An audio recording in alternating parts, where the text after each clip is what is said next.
الف اللہ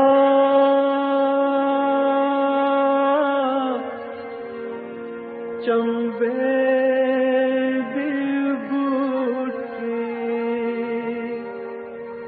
میرے من وچ مرشد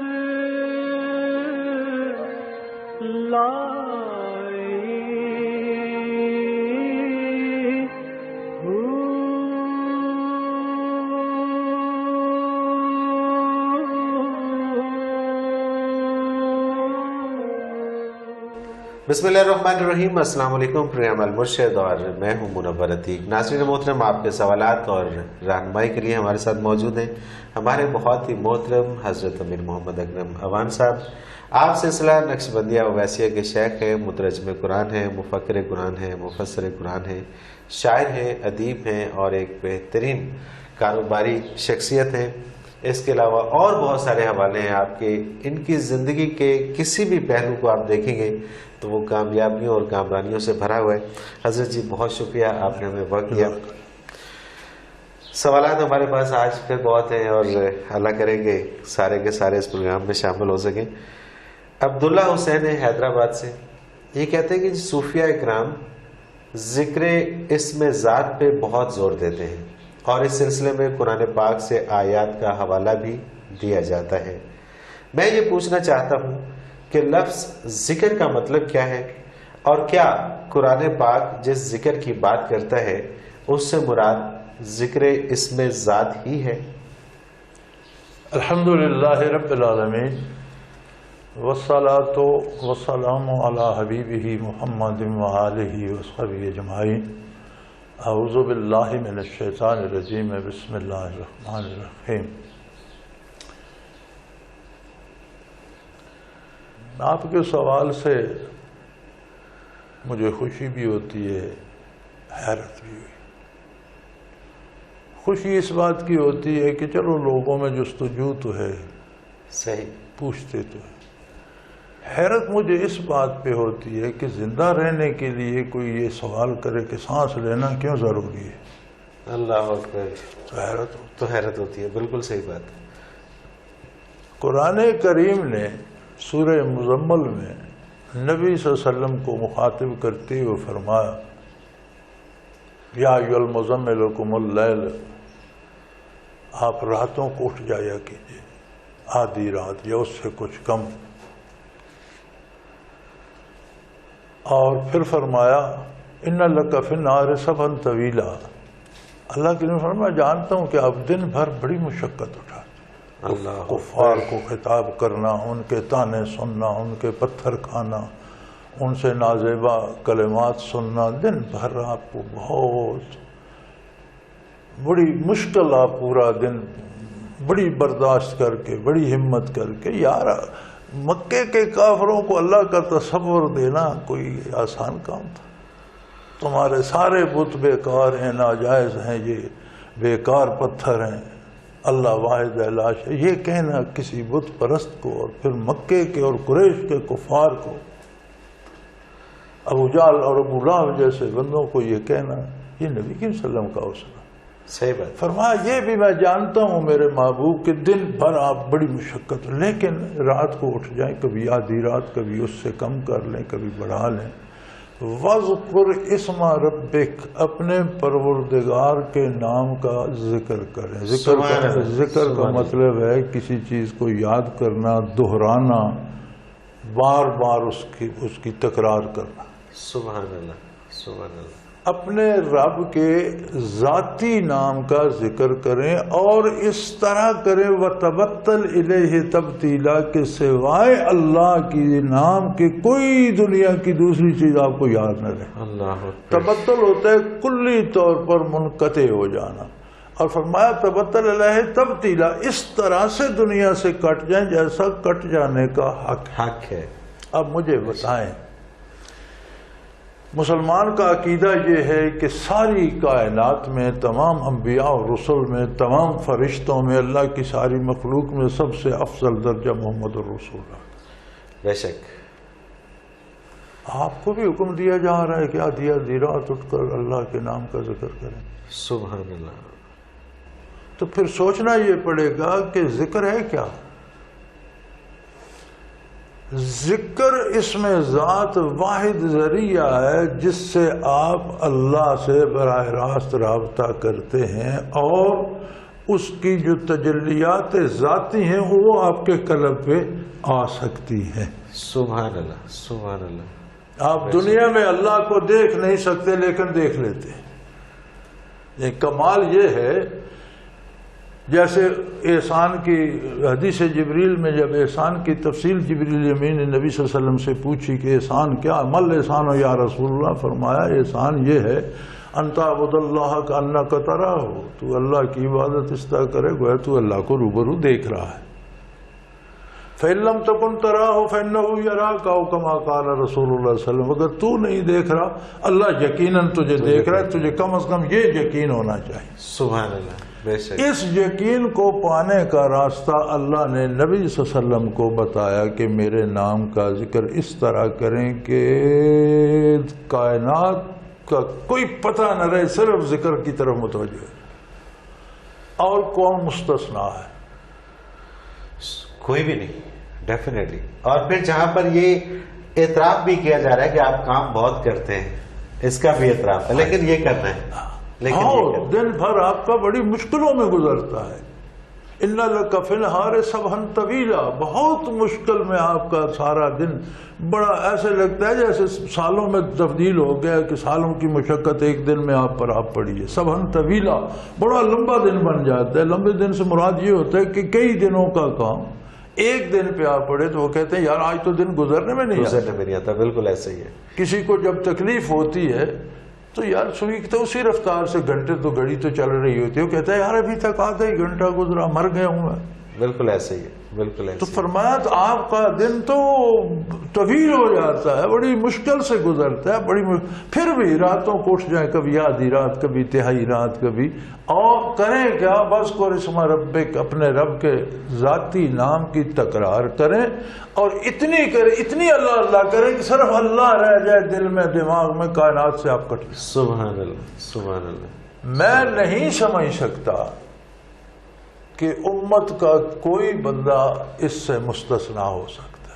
ہر امتی کو کرنا چاہیے جو کام نبی کریم صلی اللہ علیہ وسلم کو تاکید کی جائے، باوجود اس بلندی درجات کے. ایک ہوتا ہے نیکی سے ترقی درجات ہوتی ہے، یہ اور بات ہے. ایک کام سے معرفت الہی، اللہ کی پہچان آتی ہے، یہ اور بات ہے. میں آپ کا کام کرتا ہوں، آپ مجھے مزدوری دے دیتے ہیں، یہ اور بات ہے. میں ایک کام کرتا ہوں، آپ مجھ سے ہاتھ ملاتے ہیں، مجھ سے بات کرتے ہیں، مجھ سے ہنس کے ملتے ہیں، یہ اور بات ہے. نو ڈاؤٹ، کوئی شک نہیں اس میں، کوئی شک نہیں. اور اس میں تو حضرت جی پھر یہ جو اتنی سادہ سی بات ہے، تو یہ جتنے بھی ہمیں سوالات آتے ہیں کہ ذکر کرنا چاہیے نہیں کرنا چاہیے، کہاں ثابت ہے کہاں نہیں ہے، تو یہ سارے سوالات پیچھے رہ جاتے ہیں. فضول مطلب یہ سب کم علمی، اور یہ سب کم علمی بھی ہے اور کم توجہی بھی ہے. کم توجہ بھی ہے. دنیا کا کوئی شگوفہ آپ کو کوئی چھوڑ دے کہ آپ یہ جو ہے نا یہ کام اس طرح کریں تو آپ کو یہ بات مل جائے گی، تو لوگ دوائی کھا لیتے ہیں کہ جی میں نے یہ کھائی تھی، پتہ نہیں اس کو مرض کیا تھا، اس سے سن کے کھا لیتے ہیں، بعد میں مرض بڑھ جاتا ہے. اس سے پوچھتے ہیں کہ تمہارے ساتھ کیا ہوا، تو وہ بھی کہتا ہے میرا بھی بڑھ گیا تھا. بحث والا علاج، جی بحث بیمار نے کہا اسے یہ کھلاؤ، جو کھلایا تو وہ مر گئی. تو نے کہا بیوقوف تو نے مجھے بتایا تھا تو میں نے کھلایا، میری اس نے تو مر تو میری بھی گئی. سر یہ ہے کہ یہ پوچھنا ہی نہیں ہے کہ اس کا فائدہ نقصان دنیا کے معاملے میں تو کیوں نہیں کرتے. صحیح بات ہے، فوراً دوڑ پڑتے ہیں. تو بات پھر وہیں آتی ہے کہ آخرت کا یقین ہمیں کم ہے، اس کا وہ درجہ ہمیں حاصل نہیں کہ اس کے لیے ہم بھاگ دوڑ کر کچھ کریں. بالکل صحیح. ایک اور سوال شامل کرتے ہیں. ناظرین اگر آپ بھی ہمیں اپنے سوالات بھیجنا چاہیں تو اسکرین پہ ایک نمبر بار بار ابھرتا ہے، آپ اسے نوٹ فرما لیجیے اور ہمیں SMS کر دیں. آپ کے سوال ہم شامل کریں گے اس پروگرام میں. نمبر نوٹ فرما لیجیے 033349555021. اور اسی طرح سے آپ ہمیں میل بھی کر سکتے ہیں. ای میل ایڈریس ہمارا نوٹ فرما لیجیے almurshid313@hotmail.com. حضرت جی کرم الہی شاہ کوٹ سے ہیں. یوم قیامت پہ ہم سب کو یقین ہے پھر یہ یقین ہمارے کردار میں تبدیلی کیوں پیدا نہیں کرتا؟ جو بات یہ بات پھر وہیں پہ آ جاتی ہے کہ یقین کس طرح کا ہے. جو بات گزر چکی وہی ہے. صحیح. ہمیں یقین نہیں ہے، ایک یقینی خبر ہے ہمارے پاس. ایک یقینی خبر ہے. ایک یقینی خبر ہے. صحیح. تو یقین کا وہ درجہ نہیں ہے حق الیقین پہ ہم نہیں ہے، عین الیقین بھی نہیں ہے. عین الیقین بھی نہیں ہے. بالکل صحیح. یقین کا وہ درجہ نہیں ہے جو عمل پہ مجبور کر دے. صحیح صحیح. ایک سنی سنائی بات ہے، والدین سے بزرگوں سے سنی. کوئی رسول اللہ صلی اللہ علیہ وسلم تھے، انہوں نے یہ کہا تھا. کوئی کتاب ہے، اسے قرآن کہتے ہیں، اس میں یہ لکھا ہوا ہے. نہ ہم نے قرآن سے پڑھا، اللہ، نہ ہم نے نبی کے وسلم کی حیات طیبہ پہ تحقیق کی، نہ ہم نے یہ دیکھنے کی کوشش کی کہ میرا کوئی تعلق حضور سے ہے بھی کہ نہیں، اور نہ کبھی یہ جاننے کی کوشش کی کہ ہم کیوں ہیں. کیوں ہے. تو جب یہ کچھ نہیں ہے تو پھر یہ عمل کو کیسے متاثر کرے. اللہ اکبر. آپ دنیاوی چیزیں دیکھ لیں جس پر آپ کو دنیا میں یقین ہو کہ یہ کام کرنے سے وہ فلاں چیز مل جائے گی، آپ بھاگ پڑتے ہیں، بالکل کرتے ہیں. وہ یقین آخرت پر بھی ہو تو وہ عمل پہ بھی مجبور کر دے. سبحان اللہ. یعنی کہ یقین کا وہ جو ایک ہمیں فکر کرنی چاہیے کہ میرے ساتھ ایسا کیوں ہو رہا ہے، میرے یقین میں کیا کمی ہے. بالکل صحیح. اور یقین ایمان ہی کا نام ہے. اور کامل ایمان اسی کو کہتے ہیں کہ کامل یقین ہو جاتا ہے کہ یہ سب کچھ ہے تو پھر ہی کردار بدلتا ہے. ایمان تو جناب ایسی مزیدار چیز ہے کہ بندہ زندگی دنیا میں گزار رہا ہوتا ہے، بستا آخرت میں. اللہ اکبر. سبحان اللہ. یعنی بندے کی زندگی ایسی مزیدار ہو جاتی ہے کہ سانس اس ہوا میں لے رہا ہے، جی جنت میں رہا. اللہ اکبر. بلکہ کسی نے بڑا خوبصورت جملہ بولا تھا کہ زندگی کتنی گزاری ہے اس سے مطلب نہیں ہے، زندگی کیسی گزاری ہے اس سے مطلب ہے. تو یہ مطلب رکھنا چاہیے کہ کیسی گزاری ہے. تو وہ اگر ویسی گزار لی جائے جیسے آقا علیہ الصلوۃ والسلام نے ارشاد فرمایا ہے تو پھر زندگی میں بہت سارے مسئلے آسان ہو جاتے ہیں. ذوالفقار احمد تلونڈی موسیٰ خان. میت باری کے سلسلے میں میرا سوال یہ ہے کہ میت ذاتی اور میت صفاتی میں کیا فرق ہے؟ اللہ اللہ اللہ. جو فرق ذات اور صفات میں ہے، ذات ذات ہے اور صفات صفات ہے. اور میت صفاتی اللہ کے ہر نیک بندے کو اس کی حیثیت کے مطابق حاصل ہوتی. صحیح. ان اللہ مع المحسنین. اللہ نیکی کرنے والوں کے ساتھ. ایک صنف ہے، ایک قسم ہے میت کی، اور یہ صفاتی میت. ادھر ذاتی میت ہے، ادھر صفات ہے. یعنی بندہ محسنین میں سے ہے، اللہ کی ذاتی میت اسے حاصل. ان اللہ مع الصابرین. ان اللہ بھائی تو ذاتی میت آ گئی. بالکل. مع صبر کرنے والا. جب تک صابرین میں ہے میت ہے، اگر صابرین اس نے صبر چھوڑ دیا میت ختم ہو. یعنی مخلوق کی طرف سے صفات ہوتی ہیں تو اللہ کی طرف سے ذات ہوتی ہے.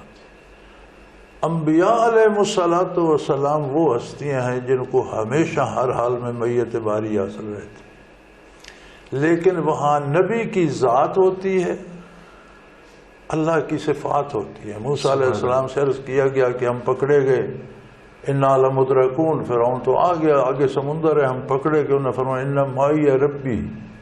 میرا ان اللہ معی نہیں کہا کہ اللہ میرے ساتھ، صفاتی نام لیا. ان معی ربی سیاد. میرا پروردگار میرے ساتھ ہے، راستہ بنا دے. سبحان اللہ. سبحان اللہ. تو گویا نبی کی ذات ہے. عام آدمی کو کی صفات ہوتی ہیں، میت ذاتی ہوتی ہے. نبی کی ذات ہوتی ہے، میت صفاتی ہوتی ہے. نبیوں میں ایک ہستی محمد الرسول اللہ صلی اللہ علیہ وسلم. امتیوں میں آدم علیہ السلام سے قیامت تک آنے والے لوگوں امتیوں میں ایک بندہ ابو بکر صدیق. یہ دو ہستیاں ہیں جن کی ذات کو میت ذاتی ہے. سبحان اللہ. غار ثور میں جو وحی آئی فرمایا گیا ان اللہ معنا. اللہ ہم دونوں کے ساتھ ہے. تو اس طرف بھی دونوں ذاتیں ہیں، اس طرف بھی اللہ کی ذات ہے. تو کائنات میں دو ہستیاں ہیں جنہیں دائمی معیت ہے، جن کی ذات کو معیت ذاتی حاصل. سبحان اللہ. انبیاء میں نبی کریم صلی اللہ علیہ وسلم، غیر انبیاء میں ابو بکر صدیق رضی اللہ تعالیٰ. سبحان اللہ. باقی دنیا میں انبیاء کو یقیناً میت ہر وقت حاصل ہوتی ہے، ان کی ذات کو میت صفاتی ہوتی ہے. بندے کی صفات کو میت ذاتی نصیب ہوتی ہے، صفات بدل جائیں تو ختم. اب یہ جو ذات کو ذات ہے یہ نہ بدل سکتی ہے، نہ تبدیل ہو سکتی ہے، نہ ٹوٹ سکتی ہے. آپ لاکھوں اعتراض کریں ابو بکر صدیق رضی اللہ عنہ پر، آپ لاکھوں الزام لگا دیں، لیکن آپ ابو بکر کی ذات کو تو نہیں بدل سکتے. تو ذات کو ذات کی معیت حاصل ہے، پھر آپ کے اعتراض، پھر آپ کیسے اس میں اعتراض لگا سکتے ہیں. حضرت جی ایک ابھی اسی سوال کے جواب میں ان اللہ مع الصابرین کی بات ہو رہی تھی، صبر کی بات ہو رہی تھی، اور مجھے لگتا ہے کہ ہم نے کہیں صبر کے اوپر بات کی تھی لیکن پروگرام میں نے کی تھی، شاید پروگرام سے ہٹ کے کی تھی. میں بریک کے بعد جاننا چاہوں گا کہ اصل صبر کا مفہوم ہے کیا. ناظرین محترم ایک مختصر سا کمرشل بریک، اس کے بعد حاضر ہوتے ہیں، ہمارے ساتھ رہیے.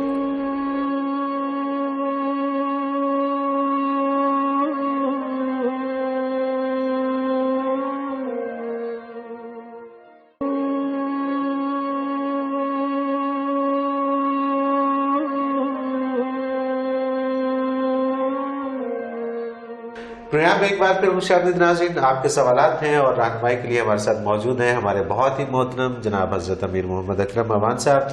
ناظرین وقفے میں جانے سے پہلے جو سوال تھا اس کے جواب میں کچھ باتیں ہو رہی تھی، جس میں صبر کے حوالے سے میرے ذہن میں ایک بات آئی کہ اس کا مفہوم حضرت صاحب سے جانا جائے. صبر کا اصل مفہوم کیا ہے؟ کیونکہ ہم عموماً یہ سمجھتے ہیں کہ اگر ہمیں آج کھانا نہیں ملا اور اس کی وجہ سے ہم مطلب ہماری پہنچ میں ہی نہیں ہے، ہم باوجود اس کے کہ ہم نے کوشش کی اور ہم نہیں اس تک پہنچ سکے، تو اب نہیں کچھ نہیں ہو سکتا، تو اب صبر کیا جائے. عام طور پر یہ صبر کا معنی لغوی جو ہے وہ یہ ہے کہ جیسے آپ گھوڑے کو پوری رفتار سے سرپٹ دوڑا رہے ہیں تو ایک جگہ آپ لگام کھینچ کے روک لیتے ہیں. صحیح. صبر کا معنی ہے کہ سرپٹ دوڑتے ہوئے گھوڑے کو یکدم روک لینا، اس حد سے آگے نہیں جانا. سبحان اللہ. یہ استعمال ہوا اطاعت الہی پر. صحیح. کہ آپ کا نفس جتنی خواہش بھی کرے، جتنا زور لگا لے، جہاں اللہ کی حد آ جائے آپ روک لیں. یہ صبر ہے. بالکل صحیح. اب دیکھیے نا یہ بالکل متضاد چیزیں ہیں. اطاعت الہی کی حد عبور نہ کرنا، اس سے پہلے نفس کو اپنے آپ کو روک لینا، یہ صبر ہے. تمام تر مسائل کے ہونے کے باوجود آپ کے پاس گھوڑا بھی ہے، آپ اس پر سوار بھی ہیں، سرپٹ دوڑ بھی رہا ہے، آگے لائن آ جاتی ہے، آپ کھینچ کے روک لیتے ہیں. آپ کے پاس وسائل ہیں، آپ کر سکتے ہیں، تو آپ کو پتہ چلتا ہے کہ یہ کام شریعت میں منع ہے، آپ رک جاتے. صبر ہے اللہ کی اطاعت پر اپنے آپ کو روک لینے کا نام. سبحان اللہ. میں اصل میں ناظرین سے بھی یہ شیئر اسی لیے کرنا چاہ رہا تھا، مختلف چیزوں کے مختلف لفظوں کے مفہوم بدل چکے ہوئے ہیں اور لوگ اس کے غلط مفہوم کے پیچھے جا رہے ہیں، مفہوم کھو چکے ہیں. اب کسی کا جی والد مر گیا، میں نے صبر کر لیا، بلکہ صبر نہیں کرو گے تو اسے زندہ کیا کرو گے؟ بالکل صحیح بات. ہم نے مجبوری کے نام صبر رکھ لیا. کھانا نہیں ملا تو میں نے صبر، تو صبر نہیں کرو گے تو کرو گے کیا؟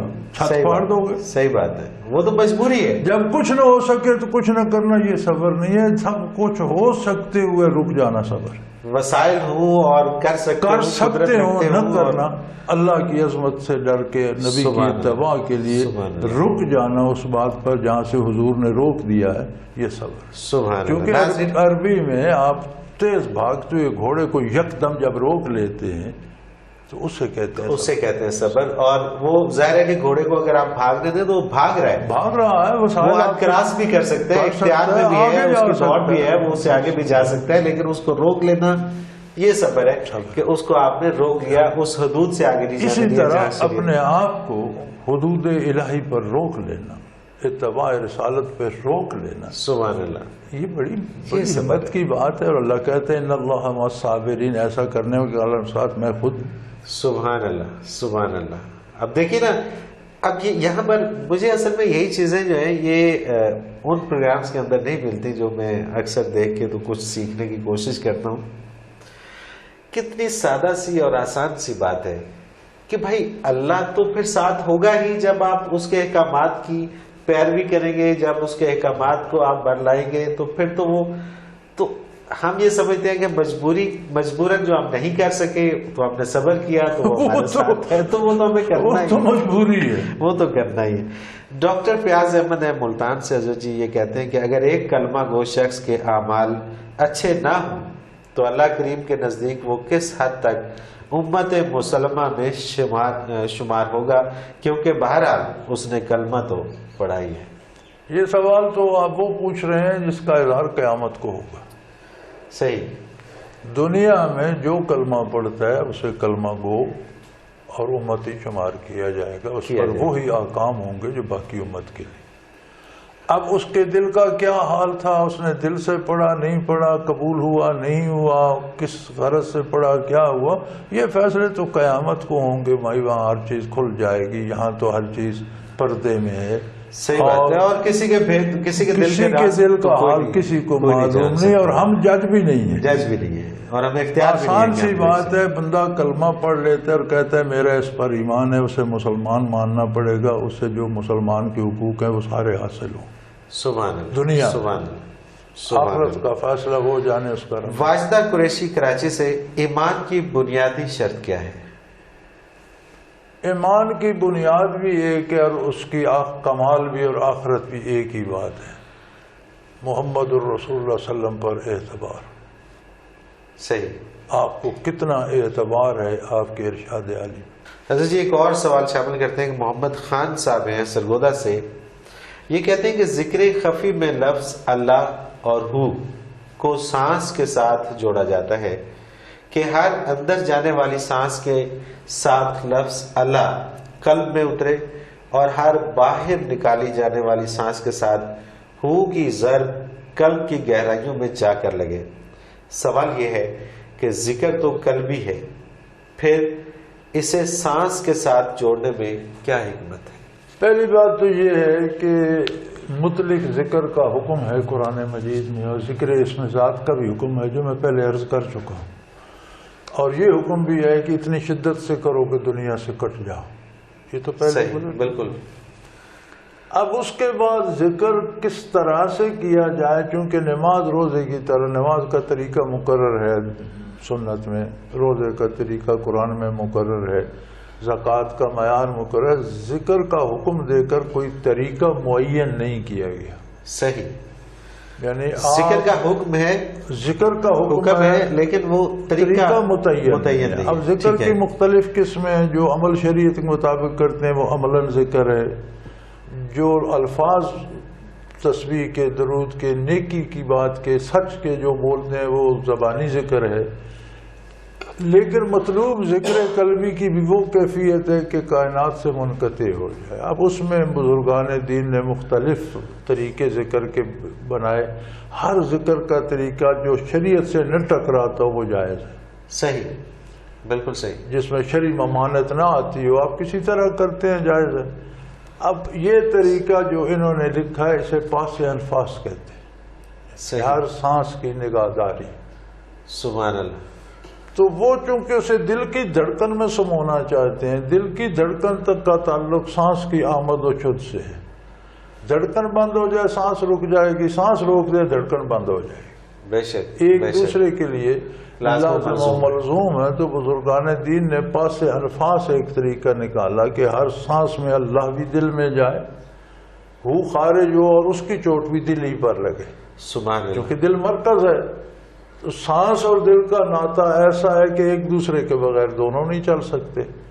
تو اگر اس کو کر دیا جائے تو دل بھی دھڑکتا رہے گا، سانس بھی آتی جاتی رہے گی اور اللہ کا ذکر بھی ہوتا ذکر بھی جاری رہے گا، اور انسان سو رہا ہو، جاگ رہا ہو، چل رہا ہو، جو مرضی کر رہا ہو تو ذکر اس میں۔ تو اس کو اس طرح جوڑ دیا گیا، اور اس طریقے کو پاس انفاس کہتے ہیں۔ ہمارے پاس اتنی فرصت نہیں ہوتی، اگر یہ پڑھنا چاہتے ہیں تو بزرگان دین کی تصنیفات طریقہ ہے ذکر پر ہیں، جن میں پاس انفاس کی تفصیل بھی دی گئی ہے، وہاں سے تفصیل وہاں سے یہ تفصیل اس کی پڑھ سکتے ہیں۔ میجر رحمت علی گجرات سے یہ کہتے ہیں جی شہید کا وجود کیوں خراب نہیں ہوتا؟ کیا یہ اس کی قربانی کا صلہ ہوتا ہے؟ یہ اسے خراب کرنا چاہتے ہیں۔ وجود کیوں قائم رہتا ہے؟ ڈسمنٹل کیوں نہیں ہوتا؟ اس لیے کہ اس میں روح ہے۔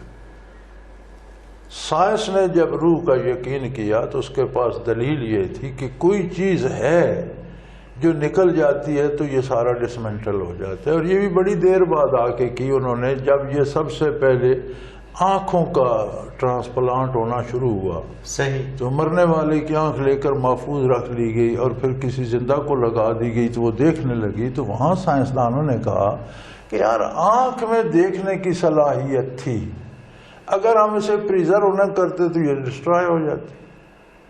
کیوں ڈسٹرائے ہو جاتی؟ کیوں نہیں دیکھ رہی تھی؟ جب اس وجود کو لگائی تو یہ پھر کام کرنا، اس کا مطلب ہے اس وجود میں وہ کوئی چیز ہے جو اس میں نہیں رہی۔ بے شک، تو بالکل صحیح۔ یقیناً وہ چیز روح ہی ہے، صحیح، یعنی اس سے روح نکل گئی تو اس میں روح ہے۔ جب اس سے آنکھ لگائی تو آنکھ تو ٹھیک ٹھاک تھی، پھر دیکھنے لگ گئی۔ تو یہاں آ کر سائنس نے روح کا اقرار کیا۔ اب اس کا مطلب ہے کہ جسم روح کے تعلق سے قائم رہتا ہے۔ تو شہید کی ہر بندے کا مرنے کے بعد روح کے ساتھ بدن کے ہر ذرے کا تعلق رہتا ہے، خواہ وہ جل جائے، مادے کی کسی صورت میں چلا جائے۔ دنیا میں دکھ بدن کو ہوتا ہے، اس کے وسیلے سے روح کو تکلیف ایذا پہنچتی ہے۔ صحیح۔ مرنے کے بعد برزخ میں مکلف بذات روح ہو جاتی ہے، ثواب یا عذاب روح کو ہوتا ہے، لیکن ہر ذرے بدن تک پہنچتا ہے جو کبھی اس کا حصہ رہ چکا۔ صحیح۔ شہید کی روح کا بدن سے اتنا تعلق رہتا ہے کہ وہ بدن ڈسمنٹل نہیں ہوتا، خراب نہیں ہوتا۔ بالکل صحیح۔ اور یہ ان کا کہنا یہ تھا کہ یہ اس کی قربانی کا نتیجہ ہوتا ہاں، ہے۔ یہ اس کی شہادت کا نتیجہ ہے، اللہ کا احسان ہے، اللہ صحیح۔ ہی قبول فرما لے۔ لیکن اگر وہ شہید ہے تو شہید ہے جو ہم ویسے ہی نکلے، ہمیں تو یہ بھی نہیں پتا ہمیں تو جو پھر کسی کو ہمارے ہم تو شہید کہہ دیتے ہیں اور کسی ہمارے کو تو ہم آج کل ہلاک کہہ گلی دیتے گلی ہیں، شہید ہو رہے ہیں۔ اور یہ پتہ نہیں چل رہا ہوتا کہ ہلاک کون ہے اور شہید ہمارے کون تو ہے۔ آج کل گلی گلی شہید ہو جی رہے ہیں، جو بٹوا چھینتا ہوا مارا جائے مارا جائے وہ شہید بھی شہید ہو جاتا ہے، اور ہم اسے بھی کہتے ہیں جی یہ چونکہ روزی کمانے نکلا تھا اس لیے یہ شہید ہوا۔ احمد ندیم ہے جی راولپنڈی سے، وہ کہتے ہیں جی میرا حضرت صاحب سے یہ سوال ہے کہ تجلیات صفاتی بھی تو اللہ کریم کی تجلیات ہی ہیں، پھر تجلیات ذاتی کو تجلیات صفاتی سے الگ کیوں سمجھا جاتا ہے؟ دیکھو، اللہ کی ذات ایک الگ حقیقت ہے، صحیح۔ اس کی صفات اس کی الگ حقیقت ہے۔ فرد ایک حقیقت ہے، اس کا عالم ہونا ایک اور حقیقت ہے، اس کا انکر ہونا ایک اور حقیقت ہے، اس کا واعظ ہونا ایک اور حقیقت ہے۔ تو یہ حقیقتیں اپنی جگہ قائم ہیں، یہ خلط ملط نہیں ہوتی۔ ذات اس کی ذات ہے، ہمیشہ سے ہمیشہ رہے گی۔ صفات بھی اس کی ذاتی ہیں اور وہ ہمیشہ سے ہمیشہ رہیں گی۔ کوئی صفت اللہ کی ایسی نہیں جو کبھی نہیں تھی، اب حاصل ہو گئی، اب ہے، کب نہیں رہے گی۔ اس کی ذات کو بھی دوام ہے، اس کی صفات کو بھی دوام، اس کی ذات بھی ابدی ہے، صفات بھی ابدی ہے، لیکن ذات اور صفات دو الگ چیزیں ہوتی ہیں۔ انسان ہونا ذات ہے، عالم ہونا صفت ہے۔ انسان ہونا ذات ہے، انجینئر ہونا ایک صفت ہے۔ تو یہ سمجھنے کی بات ہے، انہیں تھوڑا سا غور کر لینا چاہیے۔ بالکل صحیح۔ حضرت جی آج کل جو ہمارے یہ حالات چل رہے ہیں کہ ایک طرف سے یہ تھوڑا سیاسی سوال میں اپنے پاس سے کرنے لگا ہوں، ایک طرف سے ایک پارٹی الزامات لگاتی ہے جی دھاندلی ہوئی ہے، دوسری کہتی ہے جی ہوئی ہے لیکن ہم آپ کے ساتھ بھی ہیں یہ وہ، اور تیسری جو اقتدار میں ہے وہ کہتی ہے جی کہ چلو جو بھی ہے اب چلنے دو۔ کس طرف جا رہے ہیں ہم، کیا کر رہے ہیں، کیا سلسلہ، اس کا انجام کیا ہوگا؟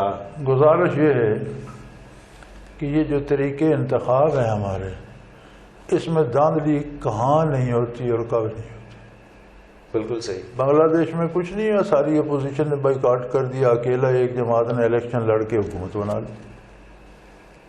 کوئی اس سے بھی بڑی دھاندلی کی مثال ہے؟ سوال ہی پیدا نہیں ہوتا۔